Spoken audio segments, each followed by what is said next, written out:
Hello, everyone, and welcome to another preview show here of the 2025 season. And today we're looking at the second monument of the year, arguably the best one for many, and that is the Tour of Flanders, Ronde van Vlaanderen. And here to discuss all things Tour of Flanders is, of course, Patrick Blake of Aert Cycling, who's currently not in his home. Well, actually, his other home, but enjoying the weather in Yorkshire. And I mean, Patrick, Tour of Flanders, yeah, there's not much you can say. It's just iconic races almost every year. Yeah, it is pretty much just one of the best races of the year.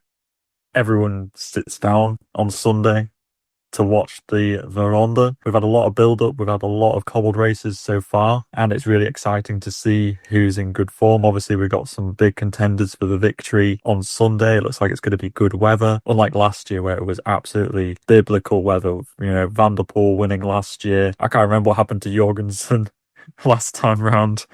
He was there, but then he got dropped and Matthew's got relegated. We've had some fantastic additions, but usually we get quite a few of the same protagonists. Van der Poel's won it several times. Him and Wout van Aert in the past. When Tadej Pogacar first did it a few years ago, when there was also Madouas and Dylan van Baarle there in the finale. There's been a lot of crazy additions of Flanders, and I'm really looking forward to seeing what's going to happen on Sunday. Yeah, I'll add in the Danish angle as well. Kasper Asgreen winning, and Jesper Skibby getting ridden over by the organisers on the Koppenberg. Quite a funny feat that as well. Julian Philippe crashing, remember that from a motorbike? That was crazy because of the rainbow jersey. But I mean, what does the route look like for them this year? It's not going to have changed much, will it? Yeah, surprisingly enough, we've got a lot of the regular climbs. A lot of them you will have been seeing if you've been watching the semi-classics as well. It feels a bit rude to call them semi-classics. They're also very, very good. Obviously, this route this year is 269 kilometers long. Obviously, I'm not sure if that includes the neutral section as well, so it might actually be a little bit longer. So obviously, you've got a very flat first sort of 120 kilometers before you enter sort of the gateway to Flanders, I think is what people say, and it's the Aarde Quermont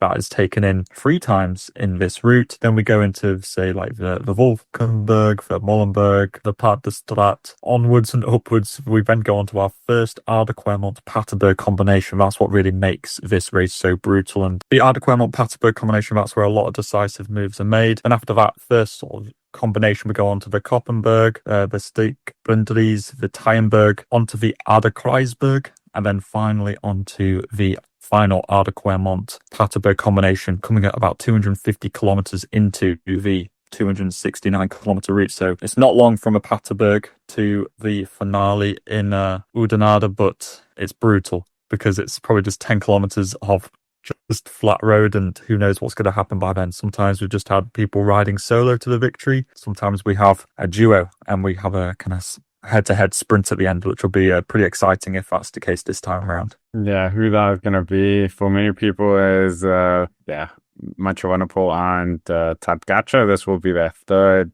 clash at Ronde van Vlaanderen, but we might as well start with last year's champion. Mathieu van der Poel has a very impressive record in this race. 4th in his first year in 2019, where he also had like a really weird crash and caught back up.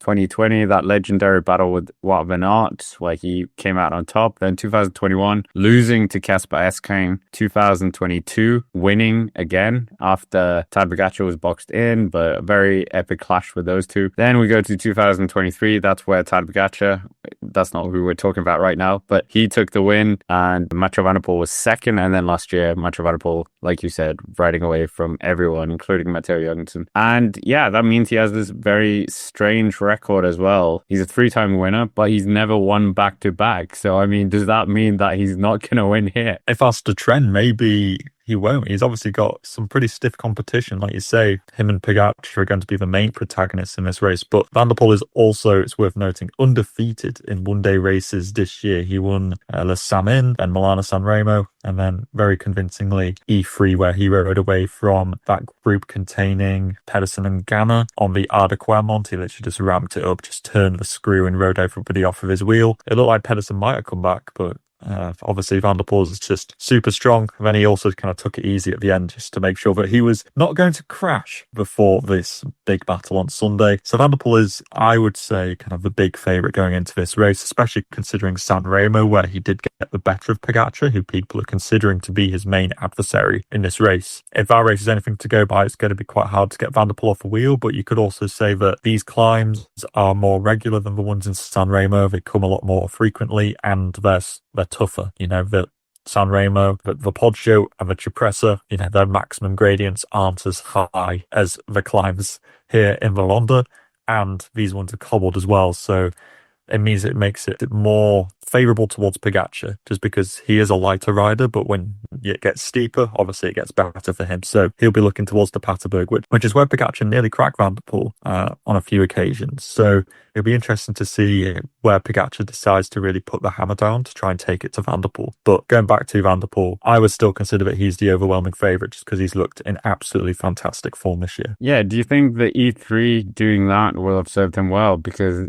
Tadej Pogacar's first cobbled race this year will be Tour of Flanders. So that's why I'm also thinking maybe that has done Van der Poel quite well. Obviously, Tadej Pogacar will have done recons here, there and everywhere, but that's not the same as being in a race. And with Van der Poel having done what many people call the mini Tour of Flanders, that could be quite good for him as well. Yeah, I agree. I think it's just getting your eye into actually racing on the cobbles, and especially the cobbles which you are going to be going on during the Tour of Flanders, whereas Pogacar, like you say, you can do as many recons as you like and he'll know the cobbles very well, but there's a difference between doing a recon in not like controlled conditions, but you know what I mean. It's not a race scenario, and I think that does give Van der Poel maybe a slight edge in having actually raced on those cobbles this year and very recently, just because you know about the pressure of the positioning and, you know, just little intricacies and just getting familiar with the cobbles once again. So I think, yeah, again, that gives Van der Poel probably a slight edge, like you say, especially considering that Pogacar hasn't raced on the cobbles this year. So maybe that does give Van der Poel a slight edge as well. How do you think he wins it this year or tries to win it? Do you think we're going to see something akin to E3 where he rides away with about 20, 30 kilometers to go and tries to solo? Or is he not going to be able to drop Tadej Pogacar potentially and then those two will come to the line together? Or, well, worst case for him is Pogacar drops him. But in this scenario, or thinking about Mathieu van der Poel winning, I think there's a couple of ways that Van der Poel could certainly win. I think that taking Pogacar, you know, to the line and trying to beat him in a sprint is certainly a pretty viable strategy, considering that he is probably faster than Tadej Pogacar in a sprint. Van der Poel is very akin now to sprinting at the end of a really long day, and his record, apart from Asgreen, of course, but his record in being able to take on people at the end of a long day is quite high.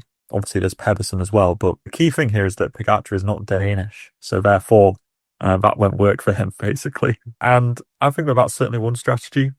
Maybe he could try ride away, but Palmi's not convinced that that will work, just because I think Pogacar is also super strong, and I think just saying that he's going to ride him off a wheel is not going to be necessarily that easy, especially since they're so close, I think, in terms of their ability over this sort of terrain, where I think it's going to be pretty miraculous for like Van der Poel to get rid of Pogacar. I could just basically see them just trying to blow bricks out of each other, just taking punches left, right and centre, but neither of them necessarily dropping, and it's just going to end up with kind of the head-to-head sprint. That's almost what I see to be the likely scenario. I mean, we've mentioned him so many times and they've kind of blended into one here, which is quite good.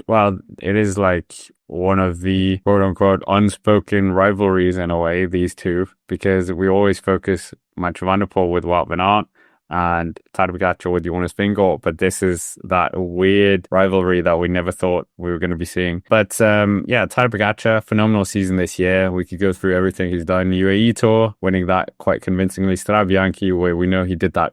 Well, he accidentally crashed and then did catch up to Tom Pidcock, dropping the world mountain bike champion and winning that quite comfortably again. First back-to-back winner of that race. And then we saw him at Milan San Remo, losing his 100% record in the one-day Italian races, attacking on the Cipressa and completely destroying the time the KOM on the Cipressa as well. Yeah, he was going to go to E3 and get Wevelgem, but didn't go because of, I think, wet weather. And yeah, here we are. So Tadej Pogacar, what is his best chance of winning it? Is it just do what he did in 2023, which was the last time he was here? Yeah, I think that's probably the best case. I've actually got the result up in front of me. I'm thinking back to it.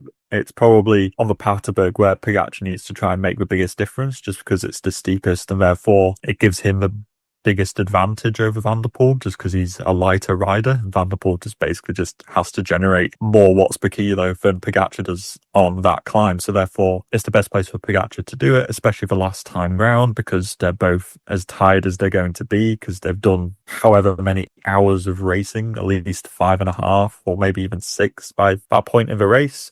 So I think that is the point where Pogacar can really make the difference. I would also say that Pogacar might try to use his team a little bit more. I'd say that comparatively, the UAE Team Emirates squad is a lot stronger than the Alpecin de Koenig squad in this race. So just for comparison, because I realised we didn't go through the Alpecin squad, they have Mathieu van der Poel supported by Dillier, Caden Groves, Zandlo Molisa, Jonas Rickard and Gianni Vermeersch, so there's obviously going to be one other rider in there. Whereas UAE Team Emirates have Tadej Pogacar, Mikkel Bjerg, who was top 10 last year, Jonathan Narvaez, Nils Pollitt, who was obviously also in the top 10 last year, Antonio Morgado, who was also in the top 10 last year, and Tim Wellens, who's just finished inside the top 10 of E3 just a few days ago. So it's pretty, night and day, in my opinion, that the UAE Team Emirates squad is overwhelmingly stronger than the Alpecin de Koenig squad. It's just a matter of how can they use those riders.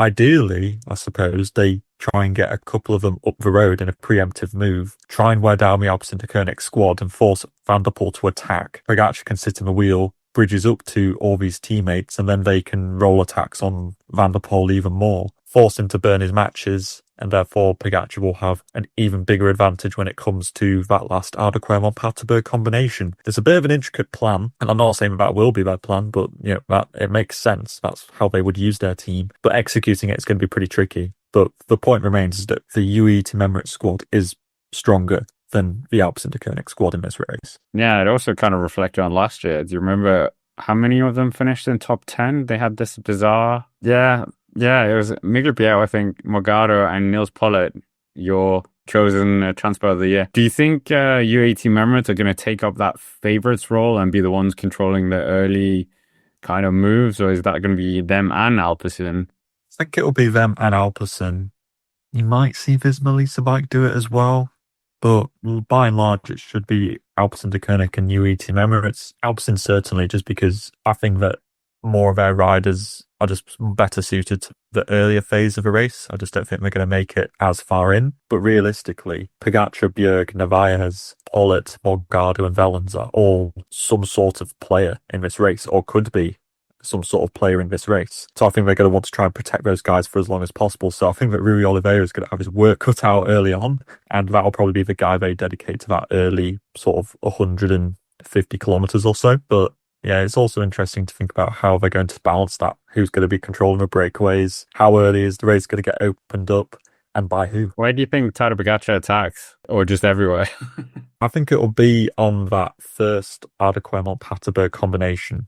I think realistically they try and get a bit of a move going before then with somebody like, Pollitt or Morgado, Wellens and Narvaez. Those sorts of guys get up the road, and then Pogacar attacks to bridge over to them to isolate Van der Poel as early as possible. That would be my thinking. I think waiting until that final Ardèche-Paterberg combination is almost too late. I think to utilise your team, you're going to have to try and do it a bit earlier. Yeah, I think that's a very good point. But, switching the focus away from the top two, neither of these two were in Gent-Wevelgem, but that's where we saw Mads Pedersen winning his third edition of that race and joining the all-time leaders or all-time winning record with free, tied with a lot of riders, including Eddy Merckx. But Mads Pedersen finished on the podium twice before in 2018, where he finished second, where Nicky Terpstra won.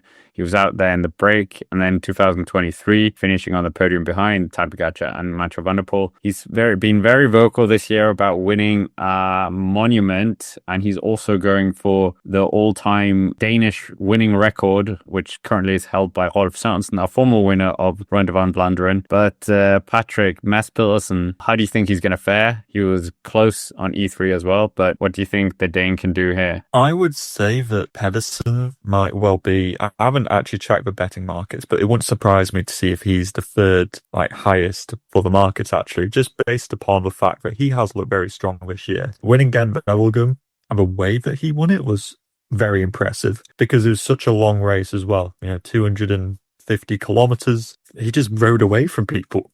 It was just incredible. And then, second in E3, super strong there. Paris-Nice was incredible. I think Milano-San Remo, they say that he fell a bit ill after Paris-Nice, so that kind of explains a little bit why he wasn't going so well there. I think Pedersen's had a very good year so far. And, disclosure, this is recorded before Tour of Flanders, so he might well still, do something there. Let's hope he doesn't crash. I would imagine.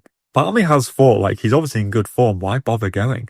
It's just extra fatigue, extra risk. We saw it last year. Part of me thinks it might just be better for him just to skip it. But anyway, that's a whole other conversation. It's too late now. But yeah, he might still well be improving in his favourite status after Tour of Flanders.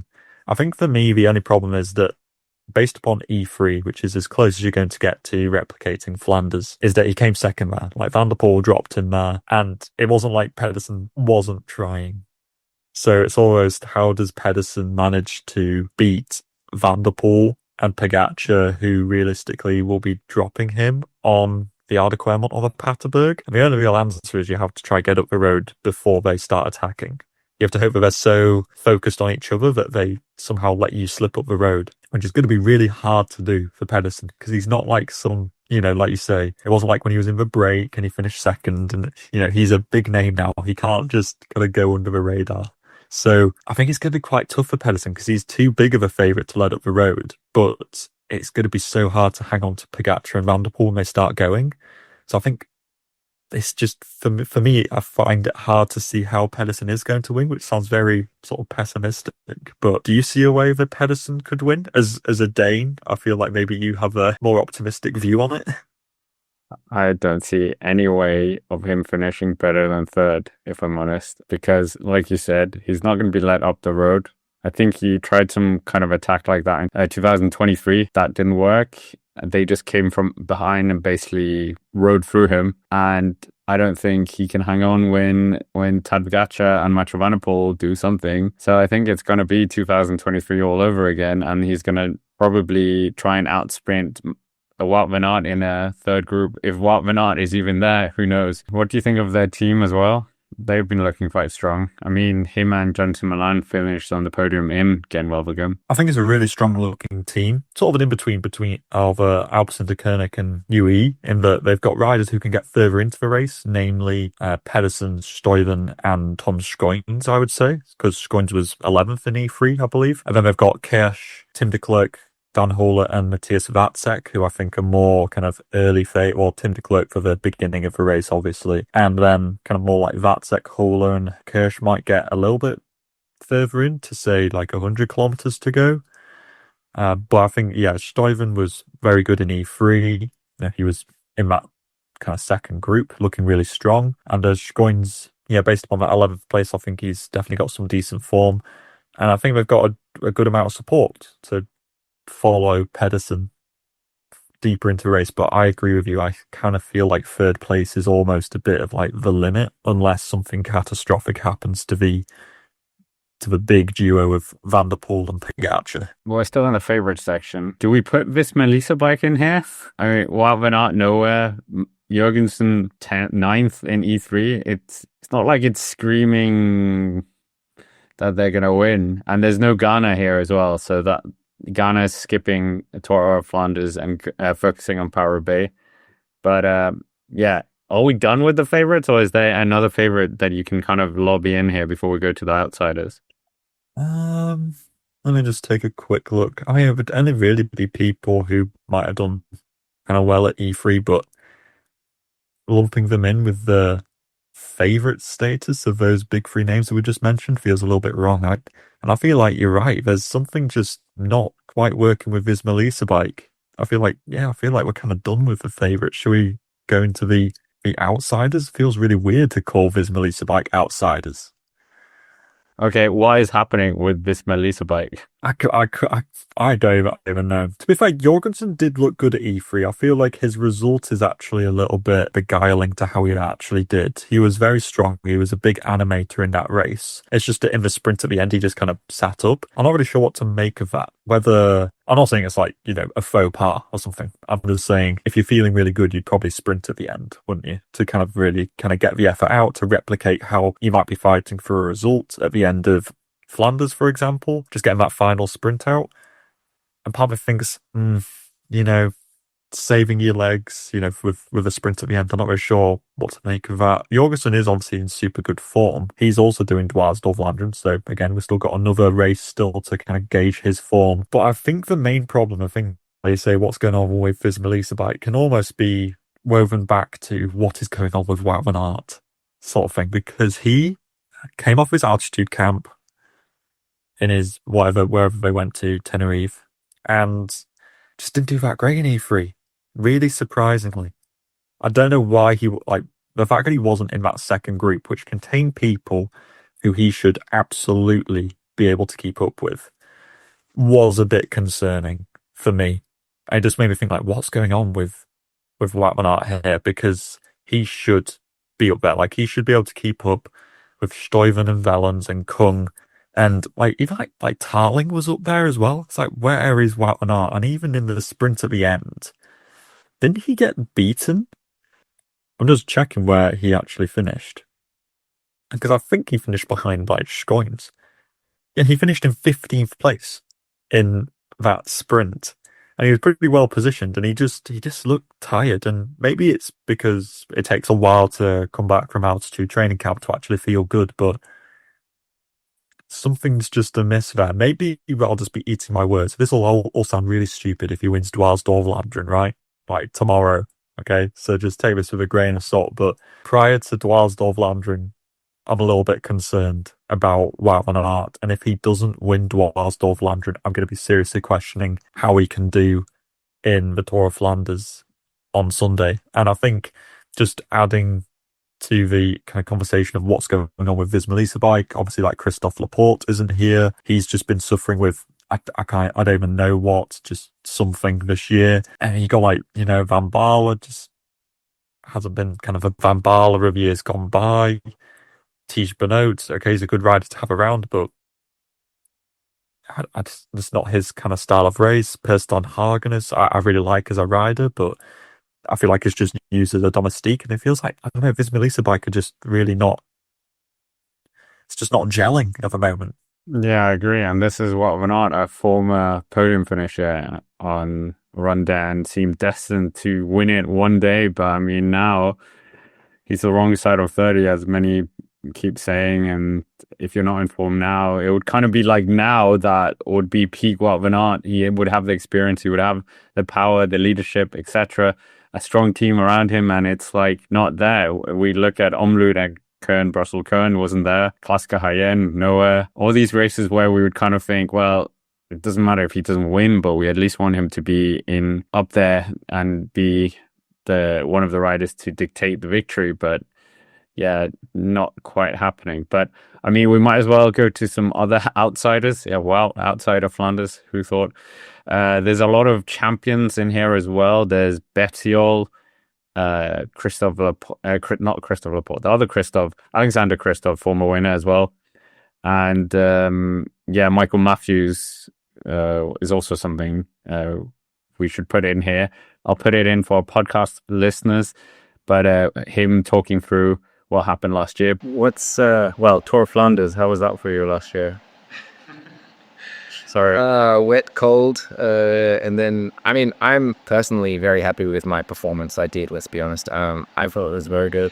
I wouldn't change anything that I did. I can't tell the commissaires what I can give them my side of the story, but I didn't even get to do that. So I got to the podium and was getting changed to go on the podium, and actually a photographer came and said to me I was disqualified, which I totally don't agree on. No one even came to me and asked from my side of the story.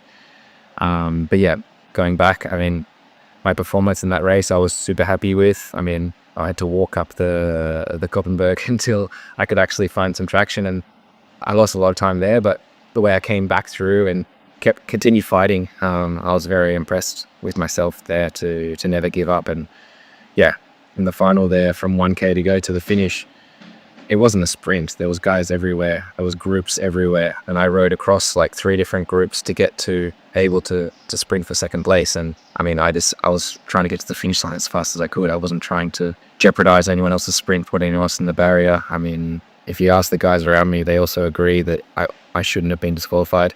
But yeah, in the end, we're here now and get another shot this year. So. But I mean, Patrick, what outsiders are you considering as well? Lots of the people from E3 mainly. So guys like Trentin, for example, he was up there looking pretty lively in E3. Also Kung, I would say, is a big one that I'm looking at. He's obviously finished, I think, like top 5. I think he was top 5 in the 2023 edition, the one where Van der Poel won, Poggy got boxed in. So Kung's certainly one I'm looking at. Velens and Stuyven, possibly. Just because you never know. With their team leaders being there, and them having really big team leaders, you just don't know if they can get up the road and people look at each other. And as sort of like a super domestique in this race, they might end up getting a sniff at victory, possibly, if they, if those cards fall right. Who else? Piffy and Lascano haven't really been showing too much, but they're kind of still worthwhile mentioning because people can really pull out a big performance. I would honestly say Magnus Sheffield, based upon how good he was in Paris-Nice. We saw him racing in the Coppa e Bartoli since then, where he did very well.